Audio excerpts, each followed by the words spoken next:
They wanted her gone. But the mafia boss hid her in his penthouse and guarded her nightly. The smell of stale coffee and grease clung to her apron, a familiar, unwelcome perfume that marked the end of her double shift. Clara Bennett pushed a strand of tired brown hair from her face, her feet aching inside worn-out sneakers. At 26, she felt closer to 46. The diner was quiet, the last of the late-night crowd long gone, leaving only smeared ketchup and a few dollars in tips. It was past 2 in the morning. She said a quiet goodnight to Sal, the owner, who was hunched over his accounts in the back office, and pushed open the heavy kitchen door. The alley was a shortcut, a smelly, rain-slicked canyon between the brick buildings that shaved 5 minutes off her walk home. Tonight. The single bulb above the door was broken, casting the narrow passage in deep shadow. She was halfway through, keys clutched between her fingers like a pathetic weapon, when she heard it. A wet, heavy thud. Clara froze, pressing herself against the damp brick. It wasn't a garbage bag. It was too solid, too final. 3 men. They had emerged from a dark sedan idling at the far end of the alley. They weren't loud. They were efficient. They moved with a chilling lack of ceremony, rolling something heavy out of the trunk, wrapped in industrial plastic. It was a body. She could see the shape of it, the limp finality. One of the men, broad-shouldered and wearing a dark suit, nudged it with his foot. He said something in Spanish, a language she didn't understand, and another man laughed, a short, ugly bark. They were cartel. She knew it. Everyone in this part of the city knew the signs, knew the rumors of their creeping influence, their silent, brutal expansion. They weren't checking their surroundings. They were arrogant, secure in the shadows of their new territory. They doused the body in a clear liquid from a gas can, and the acrid smell of gasoline hit her, making her stomach clench. Clara didn't breathe. She didn't move. She simply watched, a ghost in the grime, as one of them casually tossed a lighter. The whoosh of the flame was violent, painting the alley in a sudden, hellish orange. They watched it burn for a moment, faces impassive in the flickering light, before getting back into the sedan. The car pulled away, its red taillights disappearing into the night. She waited until her heart stopped trying to beat its way out of her chest. 10 minutes, 15. She didn't know. The fire was already dying down, the plastic melting into the pavement. She ran. Her keys fumbled at the lock of her building, her hands shaking so badly she could barely fit the metal into the slot. Her apartment was a 3rd-floor walk-up, small and smelling of her downstairs neighbor's cooking. It was a flimsy sanctuary, but it was all she had. No family, no allies, just this small, rented box in a city that didn't know her name. She locked the deadbolt, the chain, and leaned against the door, sliding to the floor. The image was seared into her mind. The body, the gasoline, the casual laugh. She was just a waitress, a nobody. They hadn't seen her. She was sure of it. She had to be sure. She was wrong. She had been in the shower for 20 minutes, trying to scrub the smell of the alley from her skin. When her phone rang, it was an old model, sitting on the cracked tile of her bathroom counter. Unknown number. She ignored it. It rang again and again. On the 4th ring, a new, cold dread settling over her. She picked it up. Hello? Silence. Then a voice. It wasn't human. It was synthesized, metallic, like a machine reading a script. You saw nothing, Clara Bennett. Her heart stopped. It didn't just pound, it ceased to beat. They knew her name. You will stay quiet. The voice continued, calm, monotone, utterly terrifying. You will forget the alley. If you talk, you will disappear. If you run, you will disappear. Do you understand? She couldn't speak. A dry sob was caught in her throat. We know you are alone, the voice said, as if sensing her paralysis. Then a click. The line went dead. She didn't sleep. By morning, the terror had curdled into a desperate, frantic energy. The police. She had to go to the police. That's what normal people did. The precinct was a circus of noise and fluorescent misery. She waited for an hour, smelling the stale coffee in despair, before a bored desk sergeant finally waved her toward a detective. His name was Miller, and his suit was as rumpled as his face. She told her story, the words tumbling out too fast, sounding hysterical even to her own ears. There was a body. They burned it, in the alley behind Sal's diner. They were cartel. Miller leaned back in his chair, which squeaked in protest. He took a long, slow sip of coffee. "You saw this? At 2 a.m? In the K District alley?" "Yes, they called me. They knew my name." "Uh-huh." He didn't write anything down. "A threatening call. You get a lot of those, working at a diner, drunks, creeps. As for the alley, you probably saw some bums fighting over a bottle. Happens all the time." "It was a body," she insisted, her voice rising. "I saw it. I smelled the gasoline." "We'll send a car," he said, the dismissal clear in his tone. He was already looking at the next file on his desk. She was a nuisance. Clara stood, defeated. As she walked away, a younger officer, one who hadn't spoken, caught her eye. He followed her into the hallway. "Hey," he said, his voice low. "You seem like a nice kid." "I'm not a kid. I'm 26. "Right." He glanced over his shoulder. "Look, I didn't hear your story. You didn't talk to me. But if I were you, I'd go visit an aunt. Somewhere far away. Nebraska, Idaho, somewhere with a lot of corn." "What are you saying?" "I'm saying," he said, his eyes hard, "that this city has new owners and the police aren't in charge anymore. Go home, pack a bag, and leave town. Forget what you saw." The cold dread from the phone call returned, sharper this time. The police weren't just unhelpful. They were scared, or worse, they were bought. She was truly, completely alone. She hurried back to her apartment, the officer's words echoing in her head. Leave town. She was throwing clothes into a cheap duffel bag, her hands shaking. When she heard the sound, it wasn't a key. It was the splintering of wood. Her front door, the one with the deadbolt and the chain, being forced open with a heavy shoulder. She didn't scream. She didn't have time. She grabbed her purse.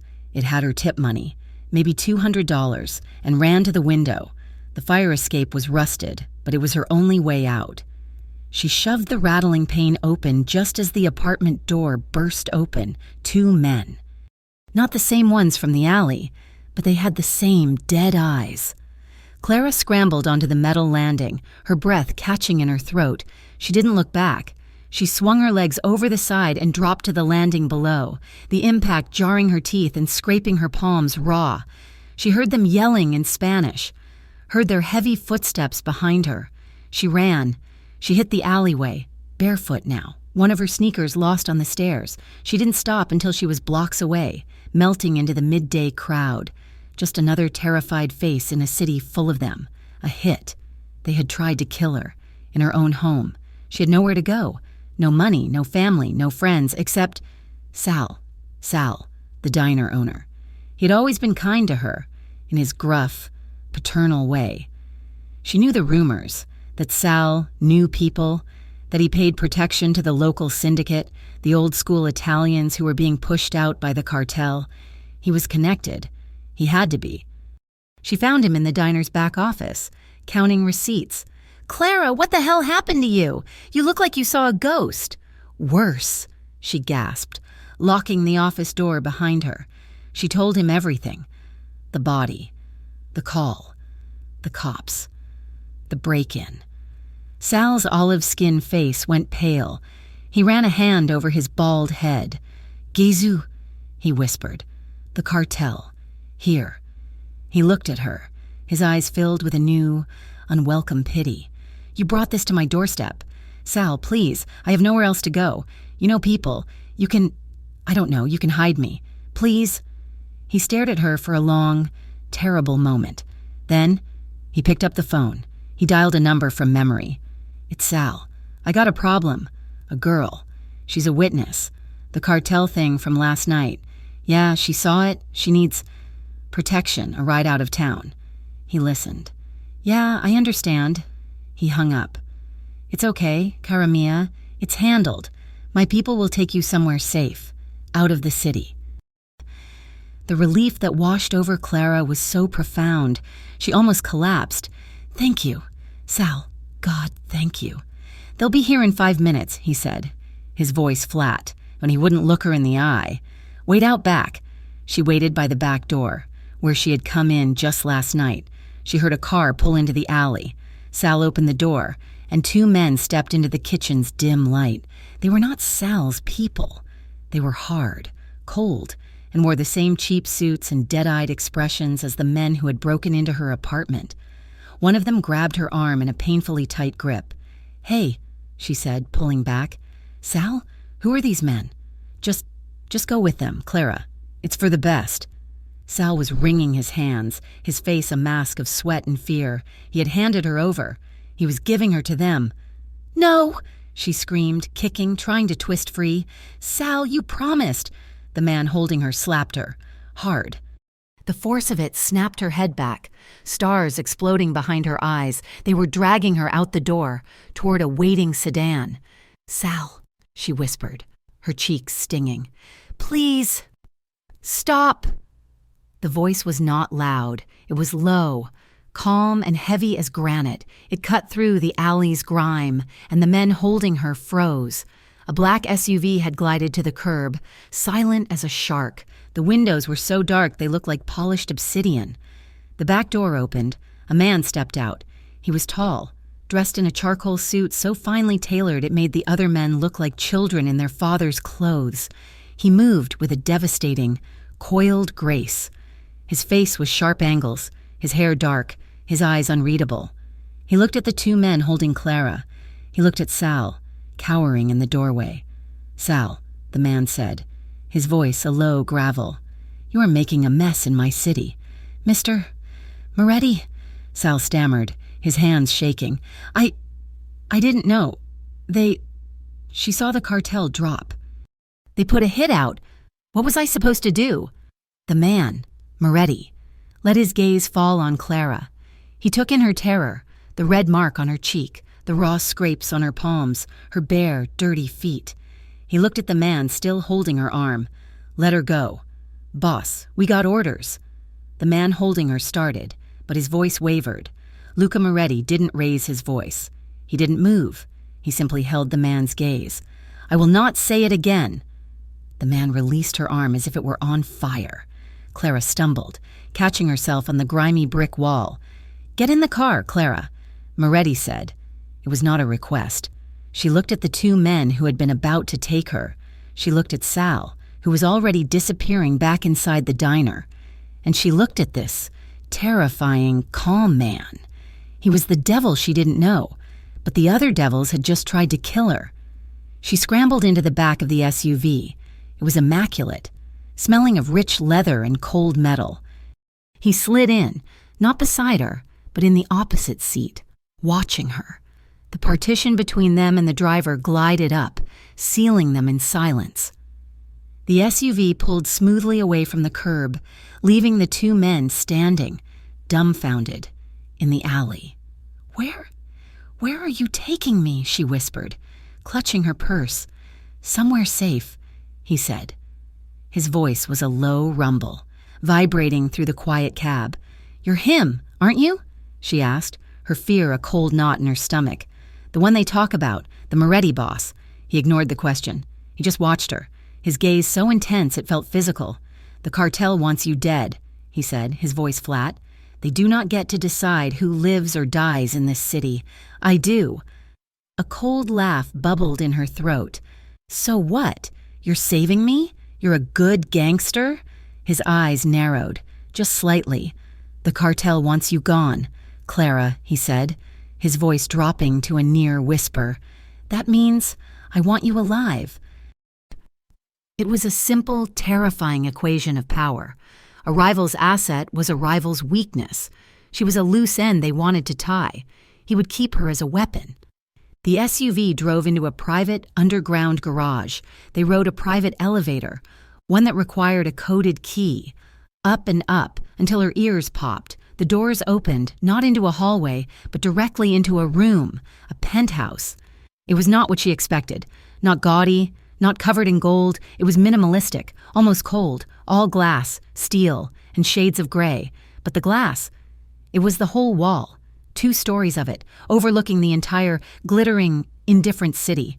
It was the most beautiful cage she had ever seen. "You will stay here," he said. Walking to the window, two men dressed in black suits stood at attention by the elevator. They were not his crew. They were private security, faces like stone. "I can't," she said, her voice finding a sudden, desperate strength. She was a prisoner. She had just traded one set of captors for another. "I won't. You're just as bad as they are." He turned from the window, his face cast in shadow. "Am I?" he asked, his voice soft. "Did I send men to your apartment? Did I sell you out for a few dollars?" He gestured to the sprawling view. "You are not my prisoner. Clara, you are my guest. But those doors," he nodded to the elevator, "are locked for your protection, not mine. Try to leave, and you will be dead before you reach the lobby. The cartel is already hunting you. My men are the only reason you are still breathing." He showed her to a guest room. It was larger than her entire apartment, with a king-sized bed, silk sheets, and a bathroom carved from white marble. She didn't touch any of it. She sat on the edge of the bed, shaking, for hours. Night fell. The city lights were too bright. She couldn't do it. The silence was too loud. Sometime after midnight, a sound from the living room, or maybe just a settling of the building, made her jolt. A panic attack was bubbling up, hot and suffocating. She needed air. She needed to know she wasn't trapped. She crept out of the room. The massive living area was dark, save for the million lights of the city painting the polished floors. He was there. Luca Moretti was sitting in a low armchair by the window, facing the city. He hadn't moved. He was a statue, a guardian carved from shadow. She must have made a sound, a tiny gasp. "Go back to bed," he said. He didn't turn. His voice startled her, but it was something else that made her freeze. The neon glow from a building across the street glinted on something in his lap. It was a gun, a heavy, dark pistol, resting on his thigh. His hand was resting loosely on the grip. You're just sitting there?" she whispered, her voice hoarse. "All night?" "I am watching," he replied. "Watching for what? We're 20 floors up." He finally turned his head, his profile stark against the skyline. "They will try, and they will fail." She stood by the doorway, clutching the oversized, luxurious robe she'd found in the closet. It felt ridiculous. "You can't stay up all night. You have to sleep." "I can," he said, as if it were the simplest fact in the world. A long silence stretched between them, filled only by the distant, muted hum of the city below. She looked at this cold, precise, terrifying man, sitting vigil with a gun in his lap. He was a monster. She knew it. He was the head of the Mafia, but he was the only thing standing between her and the other monsters. "No one's getting to you," he said, his voice softer than she thought possible, but just as final. Clara swallowed, the panic in her chest receding, replaced by a strange, heavy quiet. She didn't say thank you. The word felt stupid. She didn't say goodnight. She just nodded. Once. A small, jerky movement in the dark. He turned his head, back to the window, back to his watch. She returned to her room. She lay down on top of the silk covers. She didn't sleep. Not really, but for the first time in 2 days. She rested. And she knew, on the other side of that door, a killer was watching over her. Something had broken in the alley. Something else, something heavy and complicated, had just shifted, right here, in the dark. The morning light was an insult.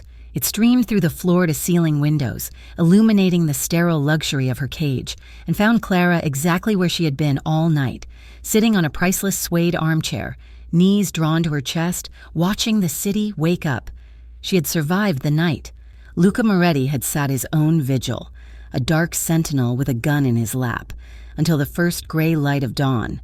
Then, as if a switch had been thrown, he had stood, checked the pistol, and disappeared into a room she hadn't known was there.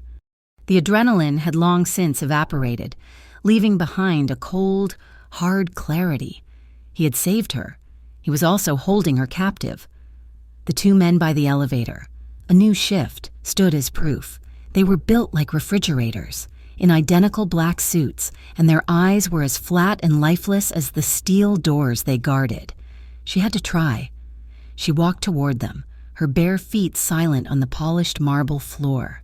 She still wore the clothes from the diner, wrinkled and stained, a strange contrast to the opulent surroundings. "I'm leaving," she said, her voice small but firm. The men didn't look at her. They looked through her. One of them, the one on the left, simply shifted his stance, blocking her path to the call button. "Did you hear me?" Clara said, her voice rising with a familiar, acidic taste of helplessness. "I am not your prisoner. You can't keep me here. They are not keeping you. Kara." Luca's voice came from behind her. He had changed. He wore a simple black t-shirt and dark trousers, and he held 2 ceramic mugs. He looked less like a crime boss and more like the exhausted owner of the entire building. He offered one of the mugs to her. "They are keeping you alive."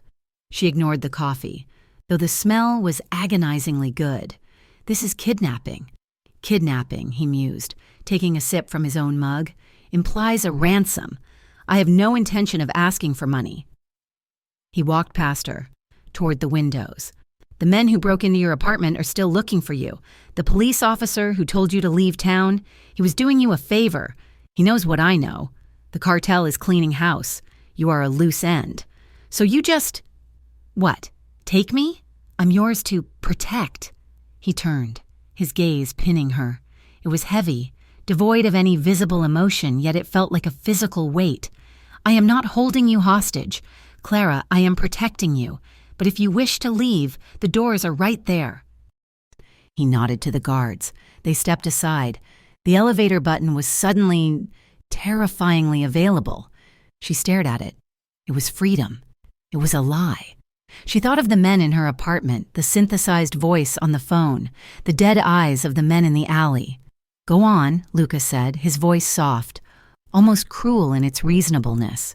"Go downstairs. Call a cab. You might make it 2 blocks, maybe 1. Is that the freedom you want?" Tears of pure, undiluted rage and terror pricked her eyes. She hated him for being right. She hated him for making her choice an illusion. She turned away from the elevator, her shoulders slumping. As she stood there, a small, defeated shape in his vast, empty living room. Luca watched her. He saw her tremor, the fight leaving her.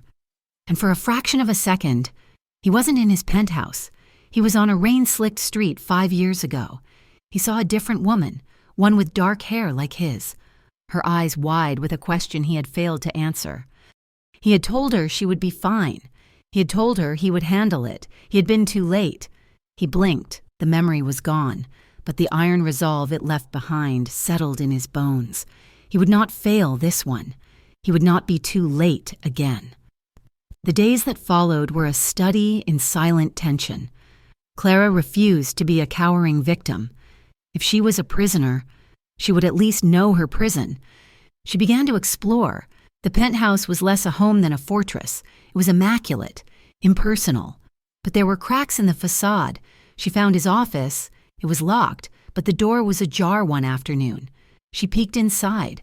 One entire wall was not glass, but books. Thousands of them, hardcover, worn spines, history, philosophy, poetry. She saw Keats and Machiavelli side by side. He wasn't just a brute. A brute didn't read poetry. She found him in the kitchen 2 mornings later. The kitchen was an industrial steel masterpiece, but he was standing at the stove, in another plain t-shirt, making scrambled eggs. He moved with a simple, unhurried efficiency, cracking eggs with one hand, folding them with a spatula. He didn't look up, but he said, "There is toast." She sat at the massive quartz island, watching him. He slid a plate toward her. The eggs were perfect, simple, hot, real. "Why are you doing this?" she asked, the question she had been holding for days. He was seasoning his own plate. "I do not like chaos in my city." "This isn't your city?" He almost smiled. It was a tiny, cold flicker at the corner of his mouth. "Isn't it? You're a criminal. You're the mafia. You're no better than the cartel." He stopped eating and looked at her. "The cartel slaughters civilians and burns bodies in alleys. They poison neighborhoods. They are locusts. I am pest control. I provide order. They are a sickness. I am the cure. That's how you sleep at night, she pushed, emboldened by the food, by the bizarre domesticity of the moment. By telling yourself you're the good, bad guy. His eyes hardened. I sleep because I have to, not because I am at peace. He took a bite. I told you, they want you gone. I want you alive. For now, that is all that matters. Eat your eggs, Clara. His past surfaced like that, in fragments, in the way he spoke about loyalty, about debts, in the way he dismissed anyone who broke their word as sloppy. He was a man built on a foundation of rigid, brutal codes. He was a contradiction, a killer who cooked simple meals, a cold crime boss who read 19th century poets, a man who spoke softly to her when she startled at a noise. That night, the fragile truce she had built in her mind shattered. It was the silence that did it. The absolute soundproofed silence of the penthouse, 20 stories above the noise. At her apartment, she'd been used to sirens, to neighbors yelling, to the sounds of life. This was a tomb. The walls of her luxurious room began to close in. The air grew thick, unbreathable. She was trapped. She was going to die here. The cartel would find her. Sal had given her up. The police had given her up. Luca would be next. He would trade her for a piece of his city. Her heart hammered against her ribs, a frantic bird in a small cage. She couldn't get a breath. Black spots danced in her vision. I'm going to die. I'm going to die. She stumbled out of her room, gasping, and collapsed in the living room, doubled over on the rug, her nails clawing at her own throat. Clara. He was there, kneeling in front of her. He must have come from his office. His voice was calm, but it held a sharp, commanding edge. I can't, she wheezed. Can't breathe? Yes, you can. You are having a panic attack. He didn't touch her. Not yet. Breathe. Clara, look at me. She tried, but her eyes wouldn't focus. She was drowning. All right, he said, his voice low. He moved, shifting from a kneel to sit on the floor, pulling her back against his chest. It was not a gentle invitation. It was a firm, decisive action. He wrapped one arm securely across her stomach, pinning her arms, and placed his other hand flat on her back. He was solid, a wall of muscle and warmth.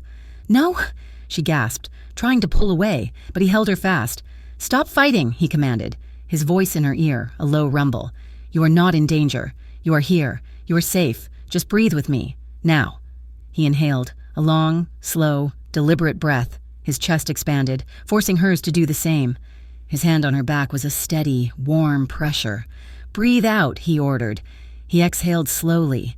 She tried to follow, but her breath came out as a ragged sob. Again in. He breathed in.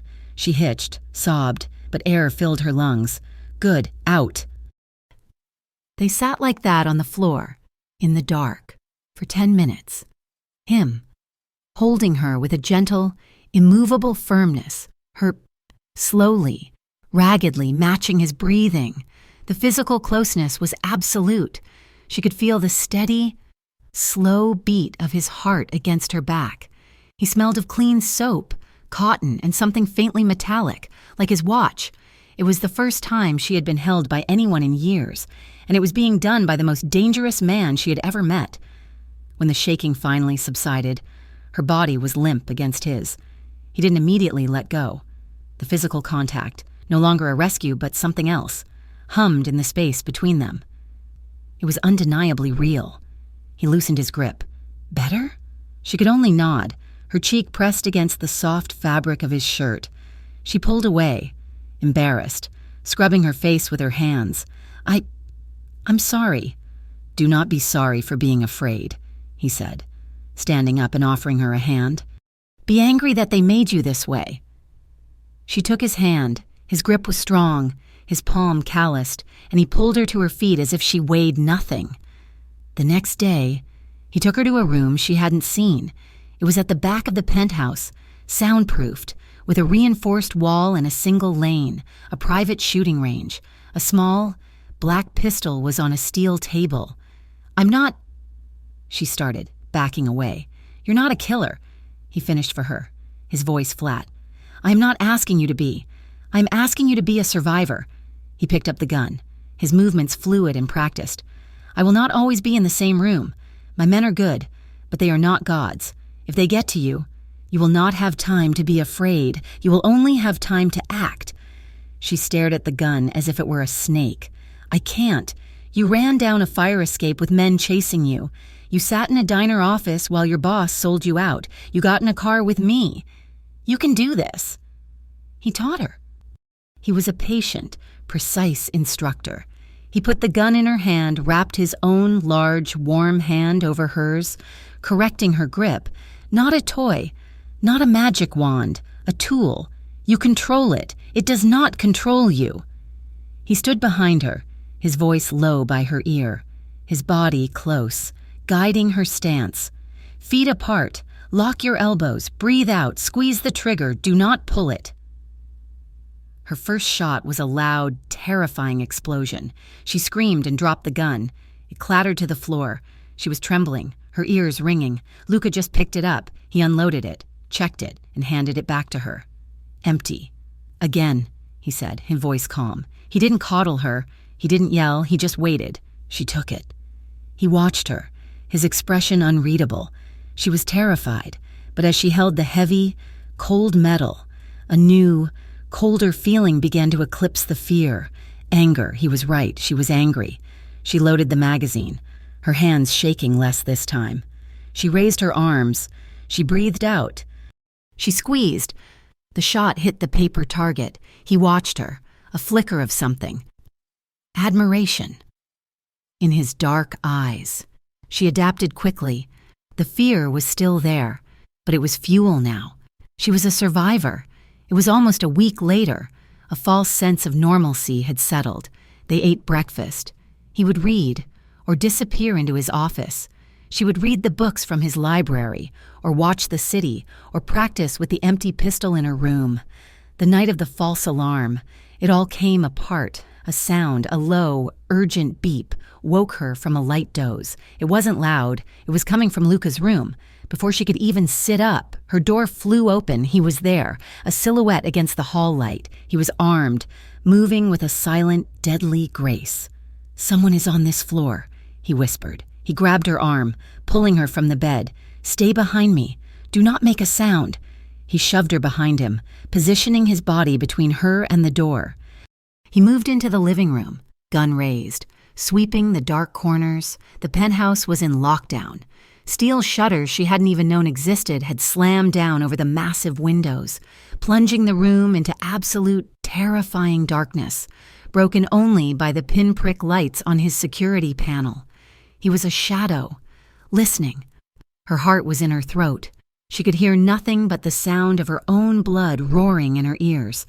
She held the imaginary gun in her hand, her stance just as he'd taught her, even though she was empty-handed. He moved toward the elevator, pressed his ear to the steel, then backed away. He was a coiled snake, ready to strike. 5 minutes passed, 10, an eternity of suffocating silence. Then, a voice from the intercom by the door. "Boss, it's Marco. We're clear. It was a system glitch, a sensor on the terrace." Luca didn't relax, not immediately. He spoke into his watch. "Confirm." "Confirmed. Boss, apologies. The wind, maybe." Luca lowered his gun. He let out a breath, a long, slow hiss. He turned, and only then did he seem to realize she was still pressed against the wall, her entire body shaking. The tension broke, but it left an echo, a humming energy in the air. He was close, too close. The adrenaline was a hot, liquid rush in her veins. "You are safe," he said, his voice rough from the adrenaline. He tucked his gun into the waistband at his back. She started, but her voice failed. He reached for her, his hand moving slowly, as if not to startle her. He touched her face, his thumb brushing her cheek, a stark contrast of calloused skin against her soft, cold flesh. She didn't pull away. "You are trembling," he whispered. "You're not?" she whispered back. His thumb stilled.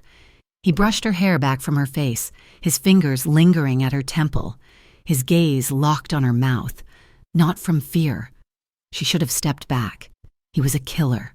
He was her captor. But she didn't move at all. He leaned in. It was slow, deliberate. It was not a question, but it was not an assault. It was an inevitability. His lips met hers. It was not a gentle, exploring kiss. It was deep, and it was desperate, charged with the night's terror and the weeks of unspoken tension. It was a kiss of possession, of branding. His hand moved from her cheek to the back of her neck, his fingers tangling in her hair, holding her steady as he kissed her.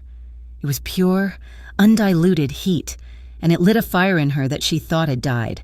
She found herself clinging to his shirt, kissing him back, meeting his desperation with her own. He was the first to pull back, his breathing heavy, his forehead resting against hers. His eyes were dark, almost black, and his expression was raw. "Not like this," he whispered, his voice thick. She was breathless, her lips tingling. "What?" He stepped back, putting a torturous foot of distance between them. He gently unwrapped her fingers from his shirt. Not when it is born of fear, not when you are running on adrenaline. He looked at her, his control visibly snapping back into place, the mask of the cold boss settling over the man who had just held her.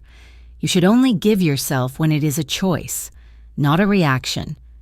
He turned and walked toward his office, leaving her alone in the dark, her heart hammering for an entirely different reason. Clara touched her lips. He was wrong. The kiss hadn't been a reaction to fear. It had been a reaction to him. For the first time, she was trusting him. And as she stood there in the silent, shuttered fortress, she wondered if she could ever, or would ever, leave this penthouse at all. The penthouse, once a silent fortress, now felt like the center of a spider's web. The city below was no longer a beautiful, distant painting. It was a hunting ground, and Clara was the prey. The air had thinned, the tension a low-frequency hum she felt in her teeth. Luca was different. He was harder, more remote. He spent hours in his office, the door locked, his voice a low, angry rumble on calls she could not understand. But the results were clear. The cartel's presence in the city was no longer a rumor. It was an infection. Car bombings in the warehouse district, a rival's associate disappearing from a restaurant in broad daylight. The old order was being challenged. And then, the rumor solidified. It came from one of Luca's men, Marco, who had arrived with a briefing, his face tight with sweat. Clara had been in the kitchen making coffee, and she froze, hidden by the turn of the hallway. "The bounty is confirmed, Luca," Marco said, his voice strained. $50,000 to the one who delivers the girl, dead or alive, the local cartel boss, this new guy. He's making a point. He's showing you he can reach into your house. Clara's hand went to her mouth, stifling the gasp. $50,000. That was her life. "She is drawing too much heat." "Boss," Marco pressed. "The other families, the capos, they are nervous. They say you are protecting a civilian at the expense of business. They say you're getting soft." "Get out." Luca's voice was lethally quiet. "Boss, I'm just saying what they're saying. They want you to cut her loose. Give her to them. It ends this." The sound that followed was not a word. It was a roar, a noise of pure, contained violence. Clara heard the crash of something heavy, a desk lamp, maybe, smashing against a wall. "If I ever," Luca seethed, "hear you, or anyone, suggest I feed a woman to those animals to make my life easier, you will not have a life to worry about. Am I clear?" "Yes, boss." Crystal. "Now get out of my home." Clara fled back to her room, her heart hammering. He was drawing heat. His own men were questioning him. People were in danger, dying because he was protecting her. The weight of it was suffocating, worse than the fear. This was guilt, and it was a poison. She waited until she heard Marco leave, until the penthouse was silent. Then she walked to his office. The door was open. He was standing by the window, his back to her, his hands braced on the sill, his knuckles white. "You have to let me go," she said. He didn't turn. "I heard you. I am not worth this," she continued, her voice gaining a desperate strength. "I'm not a bounty. Your men? Luca, this is a war, and I'm the one who started it."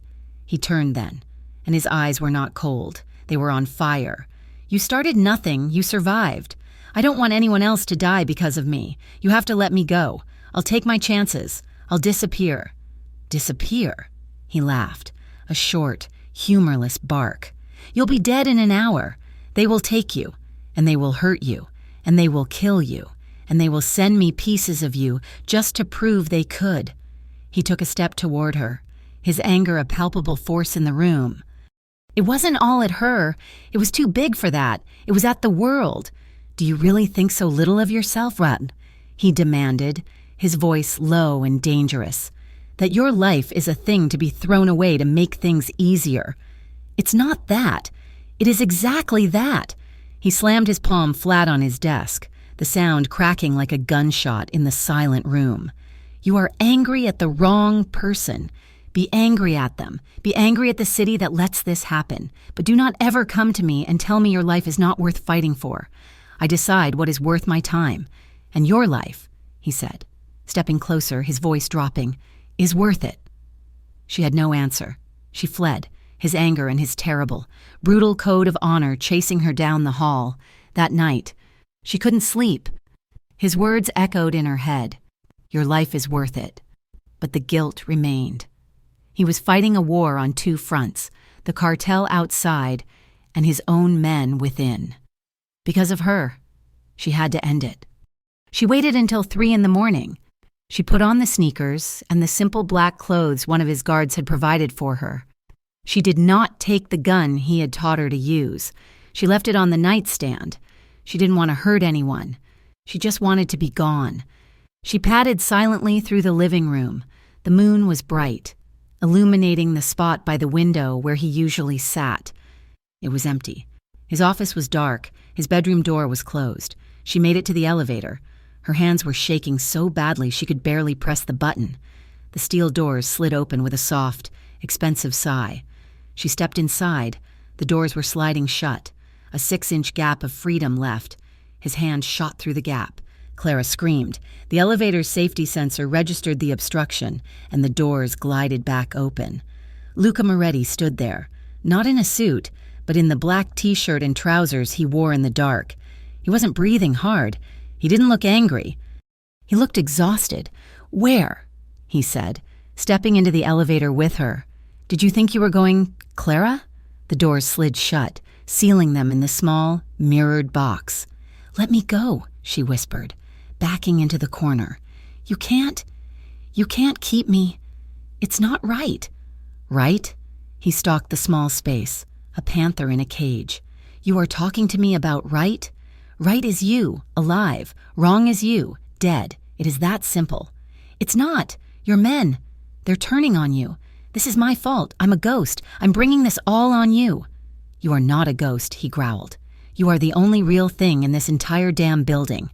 He hit a button, not a floor, the red, round button, the emergency stop. The elevator car jerked, a violent lurch that threw Clara against the wall, and then stopped, humming. Suspended between floors. The silence was absolute. What are you doing? She cried, her voice echoing in the small space. I'm tired, he said. He leaned against the opposite wall, his head thudding back against the steel. He looked at her, and for the first time, the mask was gone. There was no boss, no killer, just a man, worn down to the bone. Do you know what I do, Clara? He asked, his voice raw. Every night since you arrived, I don't sleep. I sit in that chair. I listen for the sound of the elevator moving when it shouldn't. I listen for a footstep in the hall. I listen for the sound of your breathing, just to make sure you are still here. He pushed off the wall and took the one step that separated them. He was close. Too close. She could smell the faint scent of coffee and soap and him. I haven't slept, he whispered, his voice cracking with a vulnerability that terrified her. Not 1 hour, not in weeks, because I am so afraid that if I close my eyes, I will fail, that I will lose you, and I will not lose another. His confession hung in the air, heavier than the suspended car. He wasn't her captor. He was her prisoner. She was trembling. This was too much. This was too raw. He was a killer, a monster. But his eyes were filled with a pain she recognized, the pain of being alone. She did something she didn't plan. She lifted a shaking hand and touched his face. Her fingers brushed the rough stubble on his jaw, the hard line of his cheek. "Luca," she whispered. A sound tore from his throat, a groan of pure, animal need. He didn't kiss her. He consumed her. His mouth crashed down on hers, and it was not the adrenaline-fueled kiss of the false alarm. This was deep and desperate and breathless. It was all the sleepless nights, all the fear, all the anger, poured into one, bruising, honest act. He kissed her like he was drowning, and she was his last breath. His hands, hard and calloused, were suddenly in her hair, at her back, pulling her flush against him. She clung to him, her fingers digging into the hard muscle of his shoulders. He lifted her, and she wrapped her legs around his waist without thinking, her body acting on an instinct she didn't know she possessed. He slammed her back against the mirrored wall. The cold of the steel was a shock against her back, but his mouth was fire. He kissed her neck, his lips tracing a path to her jaw, his breathing ragged. His hands were buried in her shirt, his palms flat against the skin of her back. It was intensely passionate, a storm contained in a steel box. He was trembling, or she was. Maybe they both were. Then, just as suddenly, he stopped. He tore his mouth from her neck, his forehead pressing against hers. He was breathing like he'd run a mile. "Not yet," he whispered, his voice a wreck. He slowly, reluctantly set her down. Her legs were liquid, barely able to hold her. She kept her hands on his shoulders, just to stay upright. "Not," he panted, "like this, not in a box, not when we are running on fumes." He framed her face with his hands, his thumbs stroking her cheekbones. "When it happens, it will be a choice, not a surrender." He let go, stepped back, and hit the button. The elevator lurched, and then continued its smooth, silent ascent back to the penthouse. The silence that followed in the next few days was different. It was heavy, charged. He avoided her, disappearing into his office. She gave him the space, her own mind reeling. "I will not lose another." The words haunted her. She needed to know. The next afternoon, while he was in a meeting in the building's private garage, she went to his office. The door was unlocked. She didn't know what she was looking for. She just looked at the books, at the maps of the city, and then she saw it on his desk. Not hidden, but not displayed. A simple, heavy silver frame. It was a woman. She was young, maybe 21, 22. She had Luca's dark hair, his high cheekbones, but her smile was bright, wide, and utterly unguarded. She was laughing into the camera, her eyes full of light. It was not a lover. Clara knew that, instantly, in her bones. She looked too much like him, the same fierce pride in the eyes. His sister, it had to be. Clara touched the cold glass, someone he lost. This was his why. This was the ghost he was trying to protect. This was the woman he had failed. She was so lost in the photo that she almost missed the sound. A soft click. She looked up. A section of the bookshelf, one filled with old leather-bound volumes, was sliding aside. It was a safe, a hidden, biometric wall safe, and it was open. But Luca was downstairs. A cold dread, sharper than any she had ever felt, seized her. "Luca!" she whispered, backing out of the office. She ran into the living room. "Luca!" she yelled, knowing he couldn't hear her. The penthouse was silent, too silent. Then she saw it, a shadow, a flicker of movement on the terrace. But the terrace was 20 stories up. She ran to the security panel by the elevator, the one she had seen him use. She slammed her hand on the lockdown button. The steel shutters over the windows began to descend, but they were too slow. A glass door from the terrace slid open. Marco stepped in. His face was pale, his gun raised.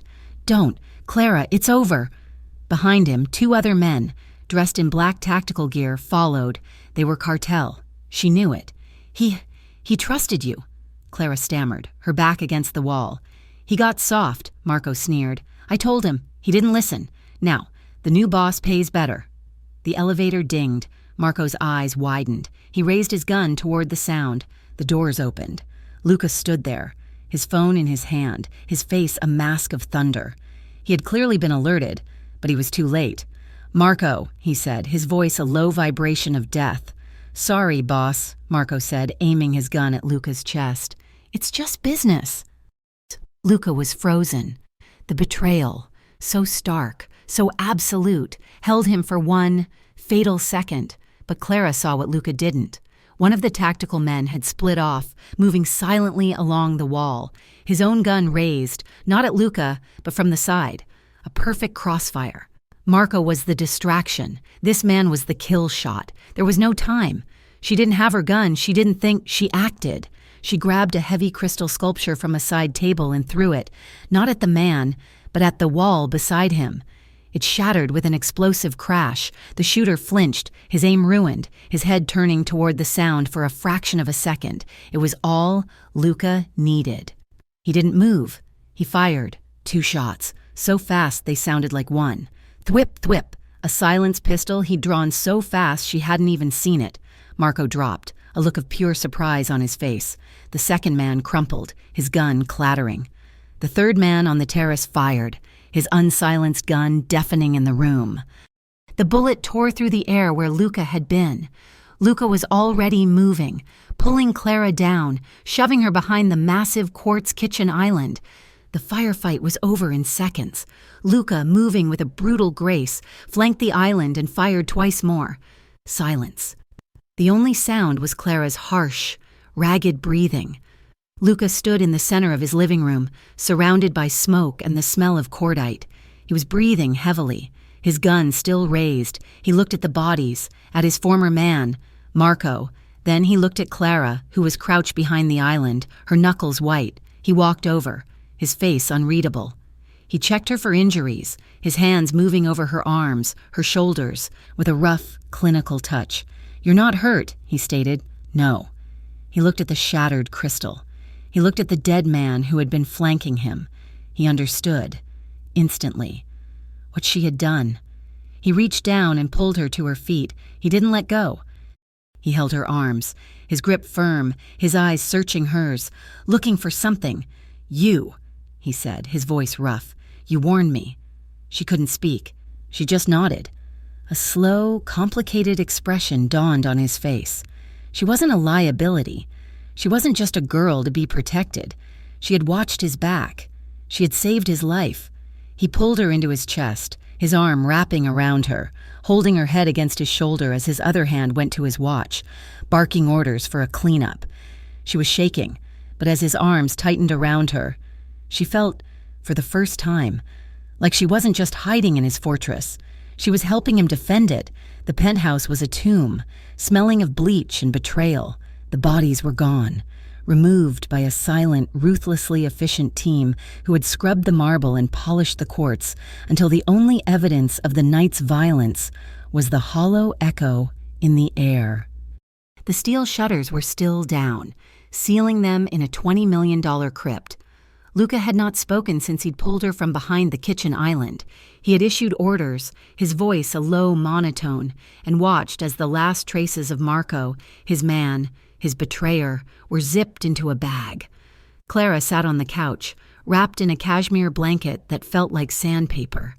She had saved his life, and in doing so, she had chained herself to his.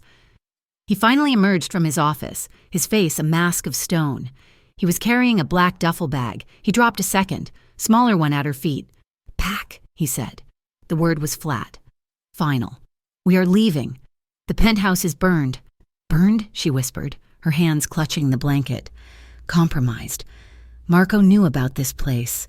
He knew the codes. He knew the layout, which means the cartel knows. He looked around the vast, dark room, his expression one of cold disgust. This place was my fortress. Now it's a target. Where are we going? Somewhere he didn't know about, somewhere no one knows about. He looked at her, his eyes hollowed out by the night. "Get dressed. We leave in 5 minutes." The ride was a dark, silent blur. They didn't take the elevator to the garage. They took a service stairwell down 10 flights to a different level, emerging into a concrete tunnel she had never seen. A dull, gray sedan waited, not the black, imposing SUV. It was anonymous, a ghost car. He drove. He handled the car with the same lethal, precise control. He did everything else, navigating the city's arteries and then the highways, pushing far past the suburbs until the streetlights gave way to towering, dark pines. The road turned to gravel. The gravel turned to dirt. After 2 hours, he pulled up to a house that seemed to emerge from the earth itself. It was not a grand estate. It was a low-slung, modern box made of dark wood, concrete and glass, built into the side of a hill and completely consumed by the forest. "We're here," he said. The silence was the first thing she noticed. It was absolute, not the soundproofed silence of the penthouse, but the deep, heavy, living silence of the woods. There was no staff, no guards at the door. The house was cold and dark. "There's no one here," she said, stepping into the cavernous, open-plan living room. "That's the point." Luca dropped the bags by the door and went straight to a panel on the wall, his fingers keying in a code. Lights flickered on, revealing a space that was as minimalistic as the penthouse, but with a raw, earthy brown texture. No one but us, no one to betray us, no one to sell us out. The tension, which had been a live wire in the penthouse, changed. It didn't disappear. It thickened. It became a heavy, shared blanket in the city. He was the boss, a man surrounded by soldiers. Here, he was just a man, and she was just a woman. They were utterly, terrifyingly alone. The first day was a tightrope of avoidance. He made coffee, she made toast. They existed in the huge, echoing space. Two ghosts haunting a house that was not a home. He spent hours outside, walking the perimeter, his pistol tucked in the small of his back. She watched him from the massive windows, a dark, solitary figure against the backdrop of endless, unforgiving trees. That night, she found him in the kitchen. He was cooking. Again, simple, functional, pasta with garlic and oil. He hadn't just grabbed food, the pantry was stocked. A strategic, long-term supply. "You've had this place a long time," she said, her voice sounding too loud in the quiet. "It was a contingency," he said, not looking up from the pan. "For when one of your men tried to kill you?" He stopped stirring. He turned, leaning his hips against the counter, and finally, truly, looked at her. "Marco was with me for 10 years, and he was at my father's funeral. I trusted him. That trust was a mistake. We all make mistakes," she said, her voice small. "I trusted Sal. I trusted the police. I trusted, well, I've never had anyone else to trust." She hadn't meant to say it. The confession just fell out. He searched her face, his gaze intense. "Why?" She shrugged, a small, bird-like movement of her shoulders, and looked away, toward the dark glass that reflected the kitchen back at them. "You get used to it when you're a product, something to be moved around. You learn not to put down roots." "Product. I was a foster kid," she said, the words tasting like ash. "My mother. She left. Just one day. Gone. I was 6. I waited by the window for 3 days, I think. Then the neighbors called social services." She gave a small, bitter laugh. "I was in 5 different homes before I aged out. You learn to travel light. You learn not to matter." She finally met his eyes. "That's why I tried to run. From the penthouse, I'm used to being the problem that needs to be gotten rid of. It's just, this time, it's $50,000.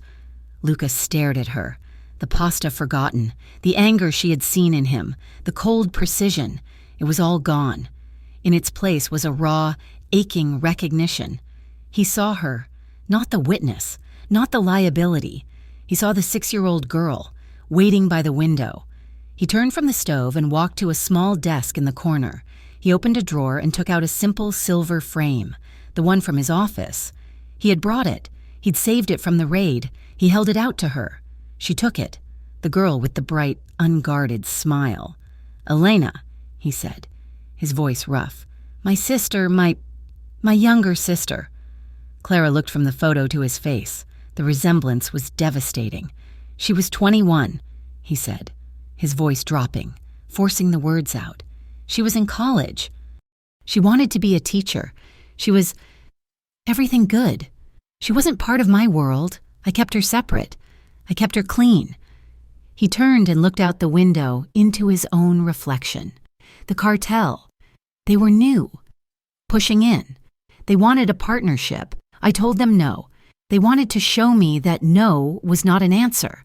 He paused, his jaw working. She was at a cafe, studying for finals. They didn't come for her. They just drove by. A message, a shooting. They killed 3 civilians to make a point. She was one of them. It wasn't even for something she did. It was for something I did.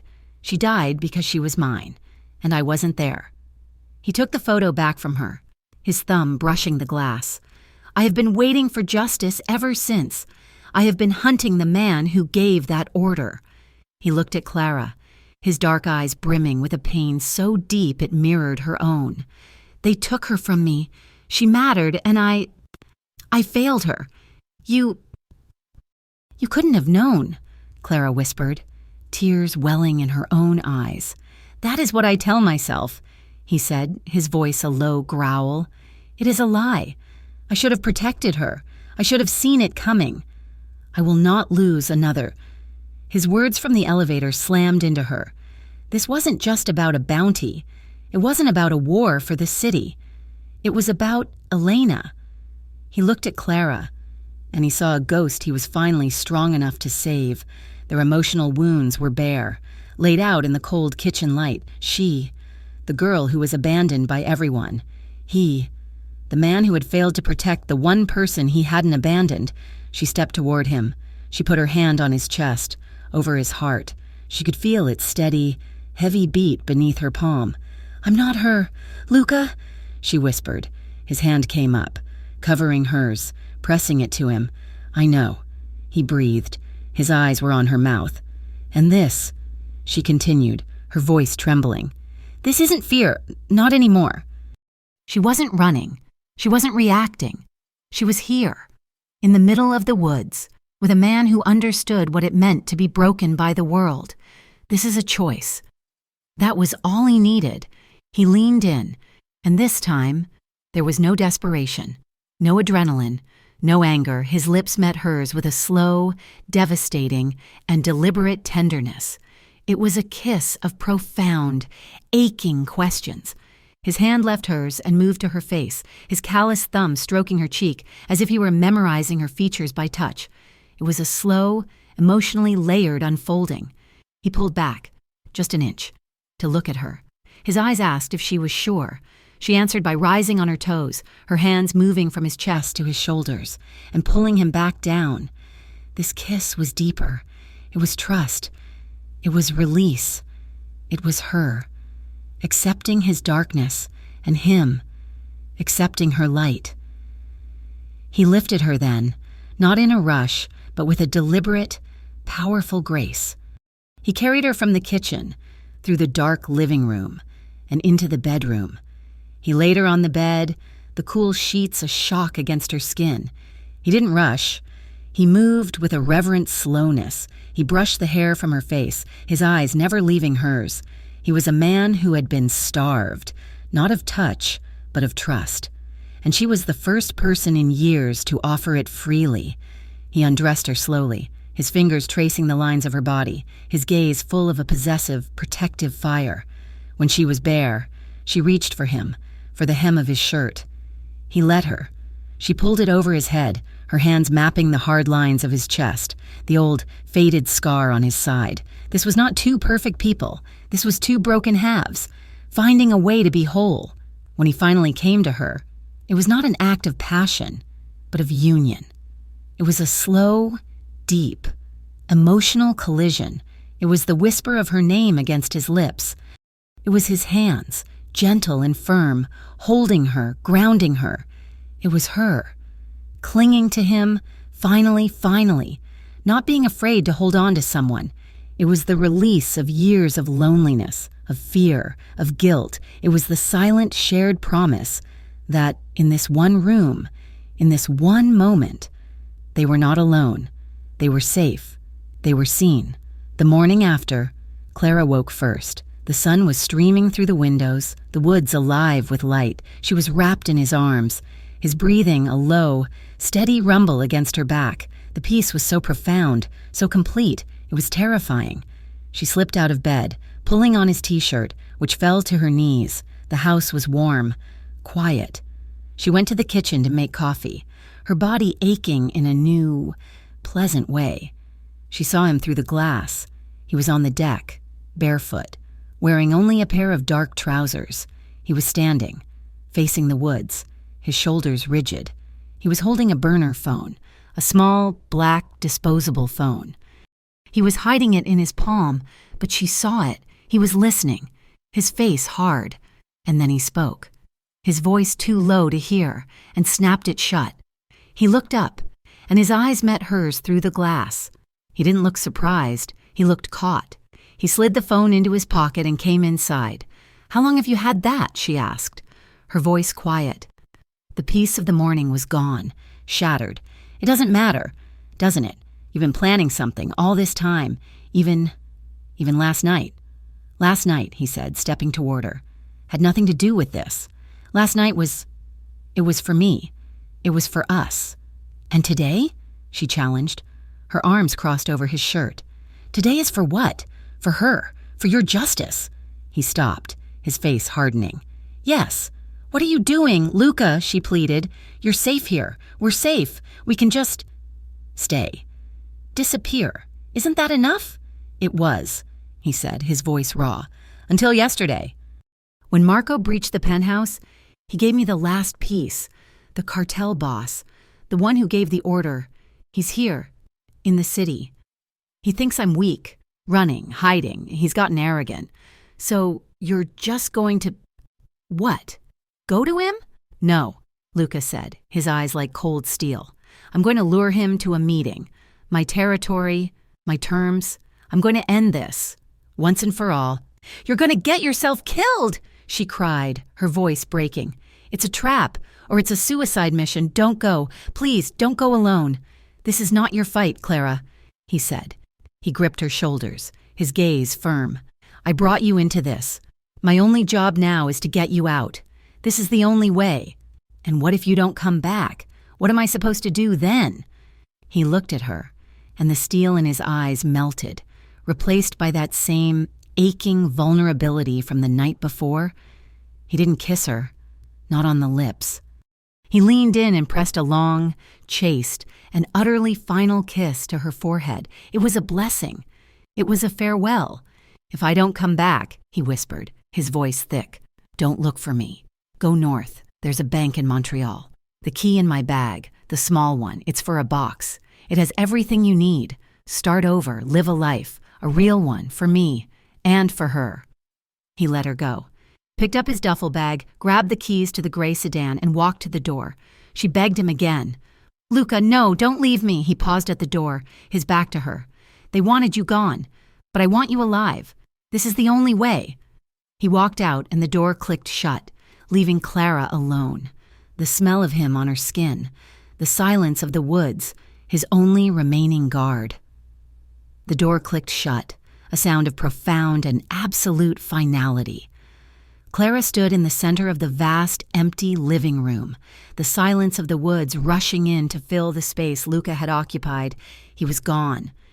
He had kissed her forehead, a cold, priestly blessing, and walked out to his own execution. She was heartbroken. The word felt too small, too weak. It was a physical tearing, a hollowness in her chest so vast she thought she might collapse. She had spent her entire life learning to be alone, and in the span of a few weeks, this brutal, silent, tormented man had made his presence as necessary as air. Now, he had taken the air with him. He hadn't left her completely alone. An hour later, a black car had rolled up the dirt road. 2 new men she didn't recognize, got out. They were his, she assumed. They had his mark, the expensive suits, the stony faces, the air of lethal competence. They didn't speak to her. One took up a post by the front door. The other began a slow patrol of the perimeter. She was a package, to be guarded until further notice. If I don't come back, don't look for me. She curled up on the couch, wrapping herself in a blanket that still smelled of him, and she watched the trees, waiting. waiting for a car that would never return, waiting for the rest of her life to begin. Miles away, in the rusted heart of the city's industrial waterfront, Luca Moretti sat in the dark. The meeting spot was a warehouse that smelled of salt, rust, and diesel. It was a trap. He knew it was a trap. He had, after all, set it himself. He had used Marco's burner phone, the one he'd taken off his body, to send a single, desperate message to the cartel boss, El Lobo, the wolf. He'd claimed Marco was holding him, that the girl was at the villa, and that he would trade the girl, the location, everything for his life. He'd positioned himself as the coward his men now believed him to be. The bait had been taken. The warehouse doors scraped open. Not El Lobo. Of course not. The boss never showed. He'd sent his 3 top lieutenants, his chief enforcers. They walked in, flanked by a dozen soldiers, their guns raised, their faces arrogant, smelling an easy kill. "Where is he?" one of them barked in Spanish. "He's waiting." Luca's voice echoed from the darkness of the rafters. The men looked up, confused, aiming their flashlights, and that's when the lights came on. Not the overheads, but the high-powered, vehicle-mounted floodlights from the 3 armored trucks that had been hidden behind shipping containers. Luca's men, 20 of them, armed and waiting, materialized from the shadows, penning the cartel crew in a circle of inescapable death. It was not a firefight. It was a message, an extermination. Luca walked out from behind a stack of crates, his face a mask of cold judgment. The lieutenants, their faces suddenly pale, dropped their weapons. El Lobo, he will kill you for this," one of them stammered. "He will have to find me first," Luca said. He looked at his men. "End this." He turned and walked away, not waiting to hear the gunfire that erupted behind him. He had cut the head off the snake, but as he got in his car, a cold, sick feeling washed over him. He had not gotten the wolf, and he had left Clara, guarded only by 2 men. He'd just proven how easy it was to buy loyalty. The first sound was a snap, a twig. Clara sat up, her heart lurching. The guard at the door, the one inside, tensed. He put a finger to his ear, listening to his comms. He frowned. "Stay here, miss," he said, drawing his weapon. "Don't move." He opened the door to whisper to the man outside. The sound that followed was not a gunshot. It was a soft thud, a silenced round, and the guard in the doorway crumpled without a sound, a dark, spreading stain on his white shirt. Clara didn't scream. She didn't have time. The door was kicked open. It was not 2 men. It was 6, dressed in black, cartel, and one of them was the second guard. The one who had been patrolling the perimeter, he was not dead. He was standing with them, his gun aimed at her. "An inside man," she whispered. The leak. Luca had trusted a new face, and that face had sold them out. "The girl," the new man sneered, his voice no longer stony, but full of a greedy, ugly life. "The boss wants her alive, if possible. $50,000. Boys." Clara ran. She bolted for the bedroom just as Luca had taught her. "Create distance. Find the weapon. Get her!"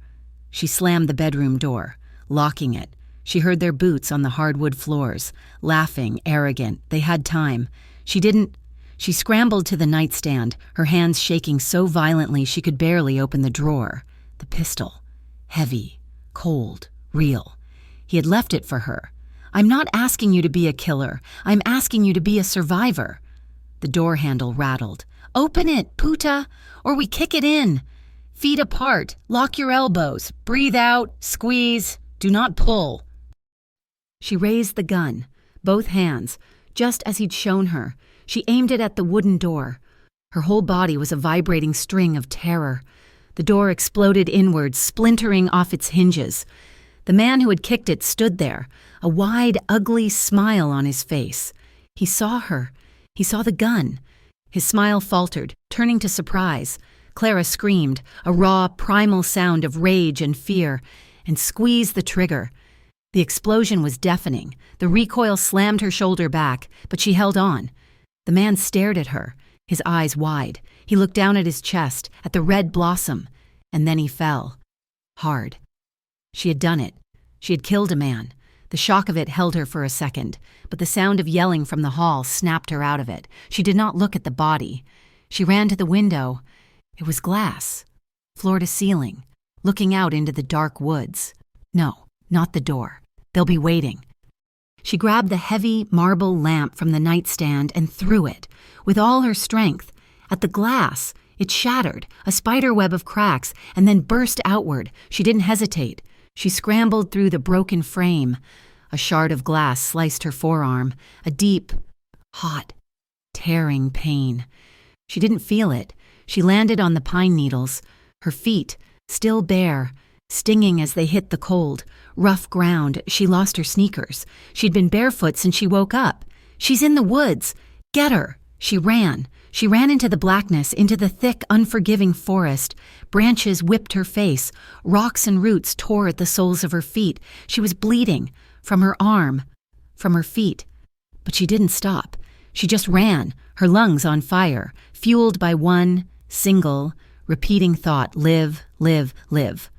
Luca's gray sedan hit the dirt road at 90 miles an hour, a plume of dust in his wake. The sick feeling had grown into a black, choking certainty. He was too late. He had been too late for Elena. And now, he saw the villa. The front door was ajar, swinging on one hinge.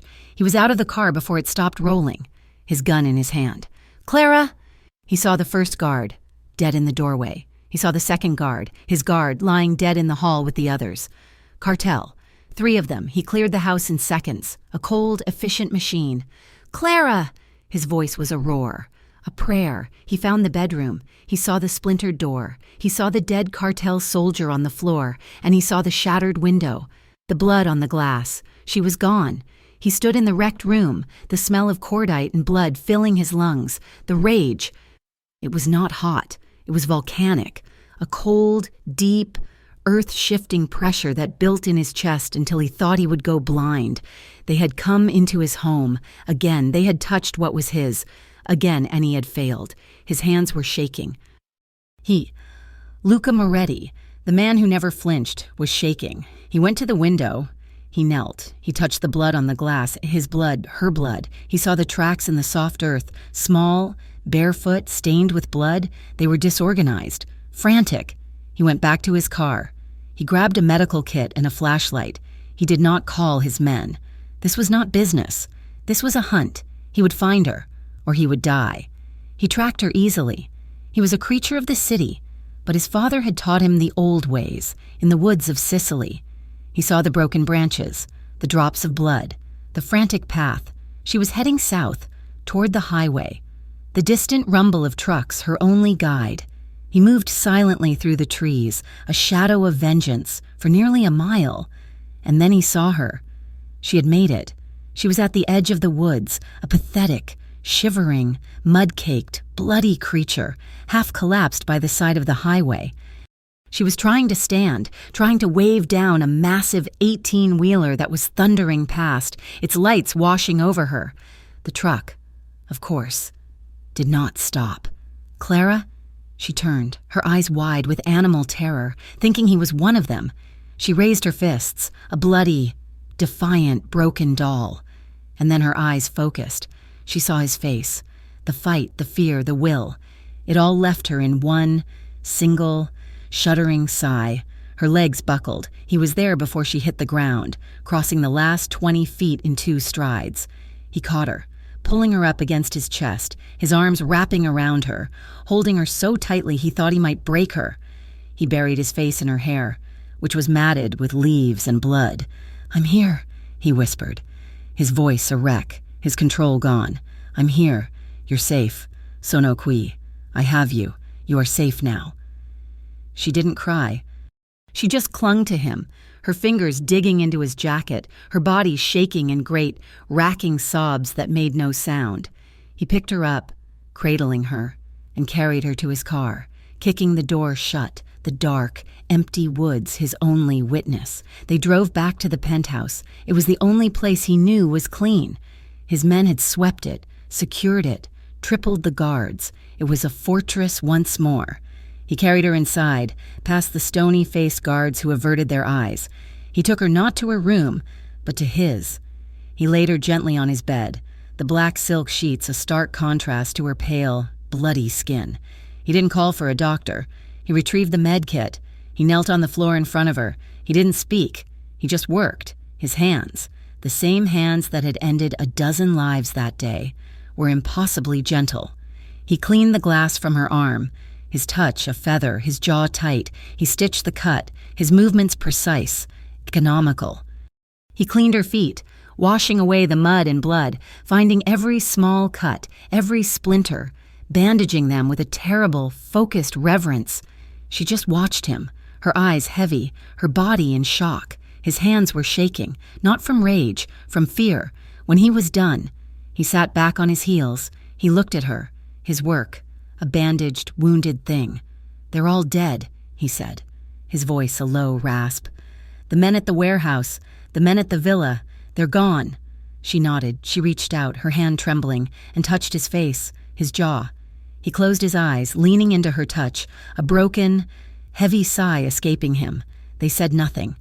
He stood, stripped off his blood-stained jacket, and lay down on the bed beside her, pulling the covers over them both.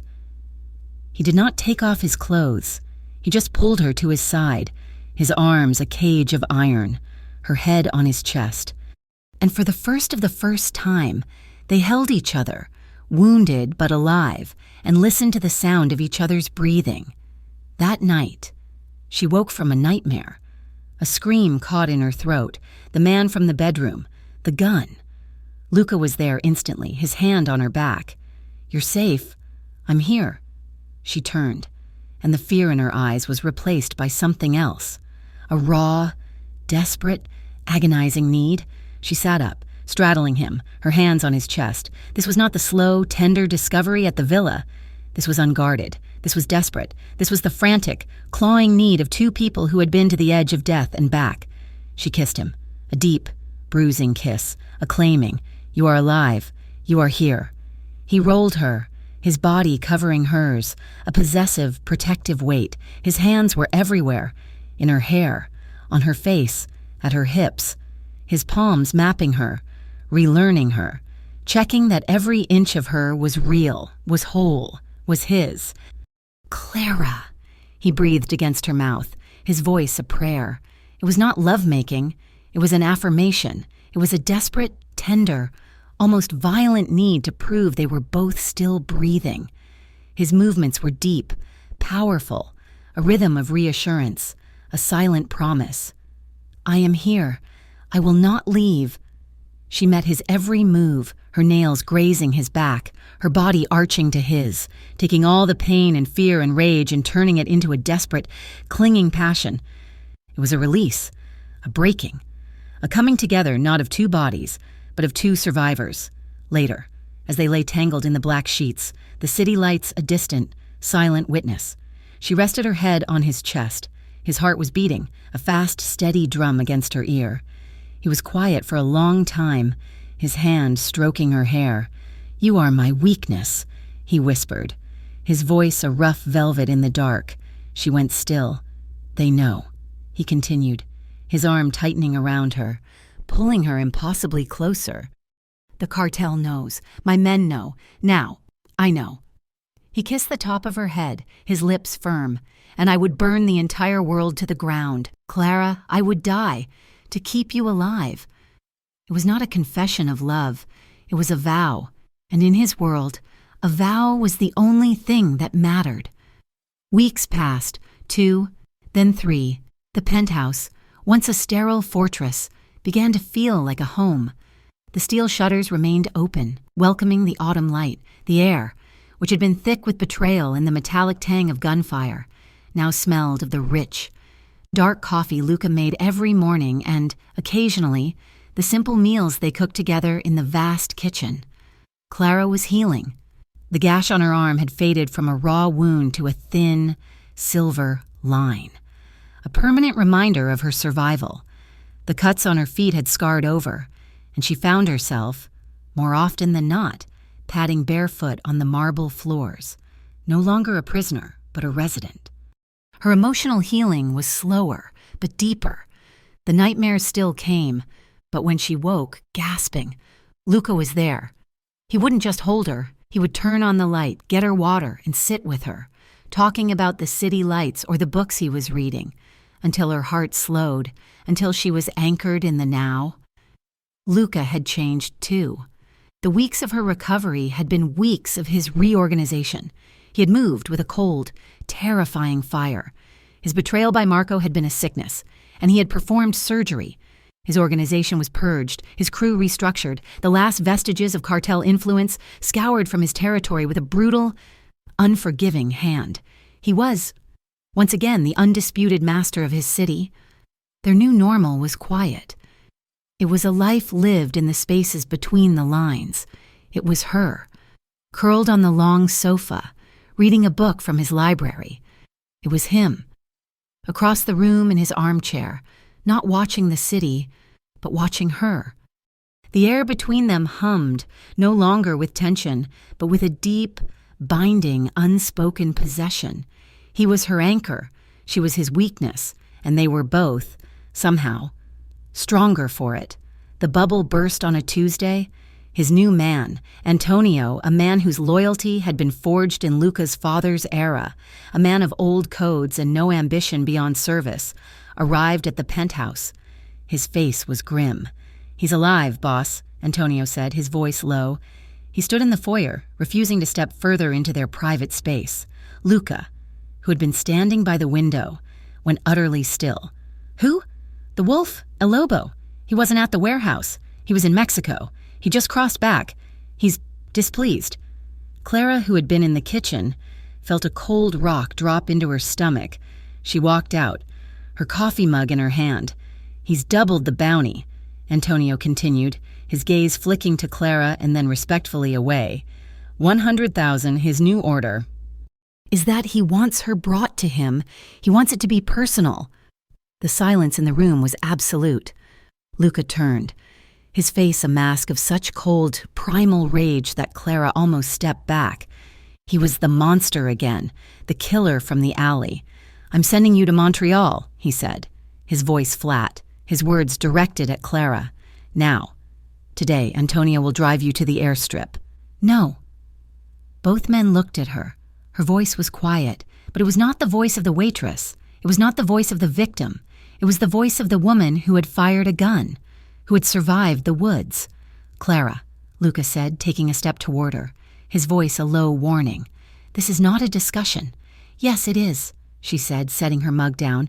You can't send me away. I'm not asking. I'm protecting you." "You're hiding me," she countered, her voice finally rising. "It's not the same thing. Don't you see?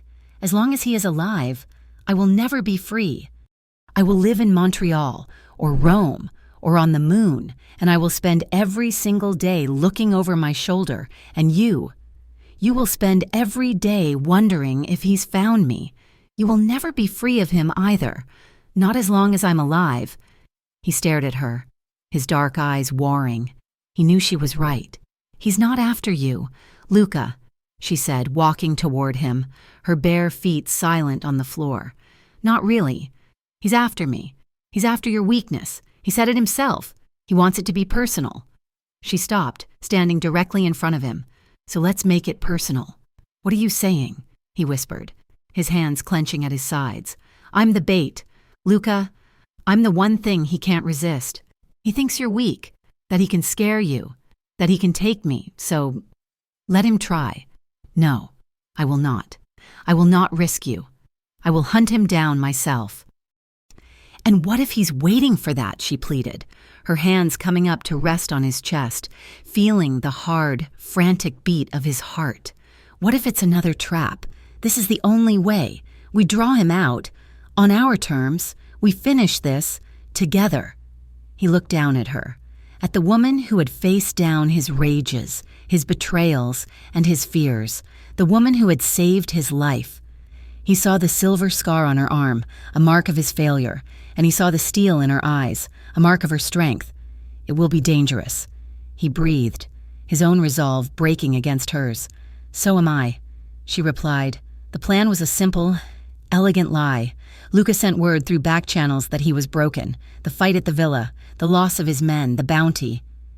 It was too much. He would trade. He would hand over the girl, the source of all his problems, in exchange for a truce, a permanent, binding truce. The wolf agreed. The meeting was set for midnight at La Luna, a closed restaurant in the financial district. It was a glass box, all windows, a terrible place for a firefight, a perfect place for a trap. Clara stood in his bedroom, dressed in a simple, dark dress. Luca handed her the pistol, her pistol. She checked the clip, her hand steady, and slid it into the small holster hidden at the small of her back. He watched her, his face carved from stone. "You don't have to do this." "Yes," she said, turning to him. "I do. For you. For me. For Elena." His breath hitched. He stepped forward, his hands framing her face, his thumbs stroking her cheeks. He didn't kiss her. He just rested his forehead against hers. "When this is over," he whispered, "we will talk about the future." "When this is over," she replied, "we will have one." They walked into La Luna alone, or so it seemed. The restaurant was dark, save for a single light over a booth in the center. He was sitting there, El Lobo. He was older than she expected, with silver hair and a meticulously trimmed beard. He wore a beautiful three-piece suit and was smoking a thin cigar. He looked like a banker, not a butcher, 2 mountains. His personal guards stood behind him. "Ah," he said, his voice smooth, a faint accent she couldn't place. "The great Luca Moretti, and the waitress who brought down an empire. You are even prettier than your bounty photos. Kara." Luca did not sit. He stood, his hand on the back of Clara's chair, a gesture that was half protective, half possessive. "You have what you want. The girl, now. The terms." The boss laughed, a dry, rattling sound. "The terms? You are in no position to offer terms. Ragazzo, you come into my city, you kill my men, you disrupt my business, and you hide behind this nothing." He waved a dismissive, jeweled hand at Clara. "You tried to force a deal by threatening her," Luca said, his voice a low, lethal vibration. "And you failed." "Did I?" The boss smiled. He leaned forward. "I have a new deal. You kneel, you kiss my ring, you give me half your territory, and you give me the girl. And I, in my generosity, will let you live, as my dog." He snapped his fingers. One of his guards moved, reaching for Clara. Luca's hand shot out, grabbing the man's wrist, his grip like a steel trap. "She is not yours to take." "No?" the boss sneered. "No," Luca said. He smiled, a cold, feral, terrifying smile. "She's not bait. She's the executioner." The word was a signal. The restaurant exploded. The waiters at the bar, the busboys in the kitchen, the valets out front, 24 of Luca's men, armed to the teeth, flooded the room. The boss's eyes widened. Trap! The firefight was instantaneous. It was not a battle, it was a storm. Glass shattered as automatic weapon fire tore through the windows. Tables splintered. The boss's 2 guards were good. They returned fire, moving to cover their leader, dragging him toward the kitchens. Luca shoved Clara behind the thick, marble-topped bar. "Stay down," he roared over the din. He moved, not a man, but a shadow, his pistol in his hand, his movements fluid, deadly. He was flanking them, cutting them off from the exit. Clara peeked over the bar. The air was thick with smoke and the smell of cordite. She saw Luca take down one of the guards, 2 perfect shots to the chest. The boss, El Lobo, was not a coward. He had his own gun. He was firing, backing into the kitchen, using his last man as a shield. Luca followed, his focus absolute. He was a man possessed. He was hunting the man who had murdered his sister. But it was a crossfire. The last guard stepped out, firing from one side, while the boss fired from the other. Luca was caught.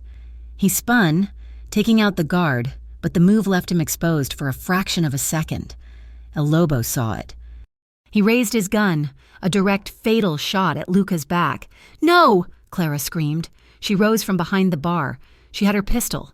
She didn't think. She didn't aim. She acted. Feet apart, breathe out, squeeze. Her gun barked, once. The sound small in the chaos. The boss screamed. It was a high, thin sound of pure, agonized rage. Her bullet had taken him in the shoulder, ruining his aim. His shot went wide, exploding a bottle of expensive wine on the wall.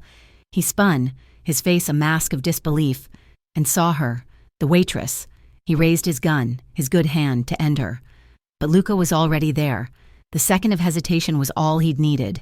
He stepped in front of the boss, his own gun not raised but held at his side. The restaurant was suddenly, deafeningly silent.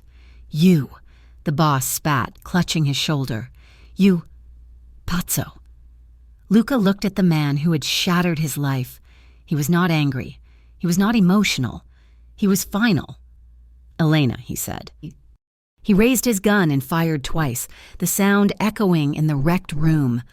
The boss crumpled, his eyes wide, his reign over. Silence. Luca stood over the body, his chest heaving, the ghost of 5 years, finally, leaving his shoulders. He turned, his eyes, wild, hunted, found hers. Clara was still standing, the pistol smoking at her side. He crossed the room in 3 strides. He didn't speak. He just grabbed her, his hands checking her, his palms frantic on her face, her arms, her back. "You're hit." "Where are you hit?" "I'm not," she breathed, her hands coming up to grip his jacket. "Are you?" "No." He stopped, his hands framing her face. He looked at her.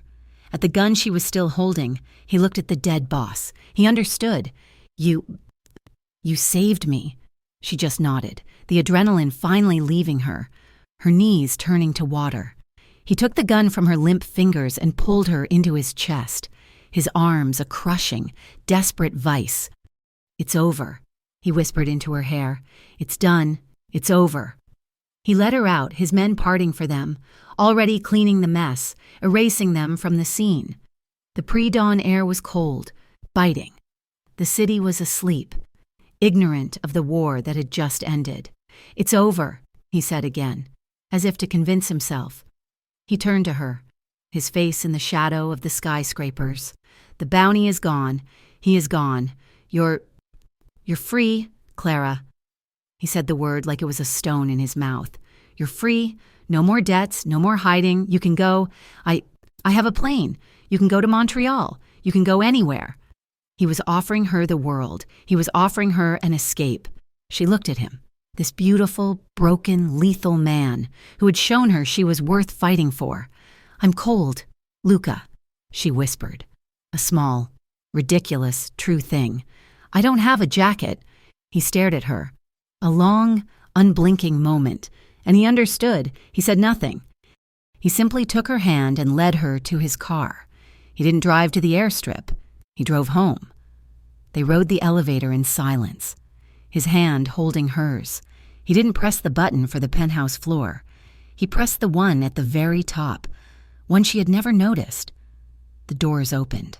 The air was sharp, cold. They were on the rooftop. The entire city was spread out below them. A carpet of glittering, indifferent lights. The stars were pale, beginning to fade. She was still in her dress, barefoot, and she shivered. Luca took off his suit jacket, the one that smelled of him, of victory, of cordite, and wrapped it around her shoulders. It was huge, swallowing her. She walked to the glass barrier, looking down at the world that had tried to erase her. She had survived it. He came up behind her. He didn't touch her, not at first. He just stood with her, 2 solitary figures on top of the world. Then, his arms came around her, sliding inside the jacket, his hands spreading flat on her stomach, pulling her back against his chest. He rested his chin on the top of her head. They watched the horizon as it turned from inky black to a thin, bruised purple. "You're not leaving, are you?" he whispered, his voice a low rumble against her back. She turned in his arms, her body still flush against his.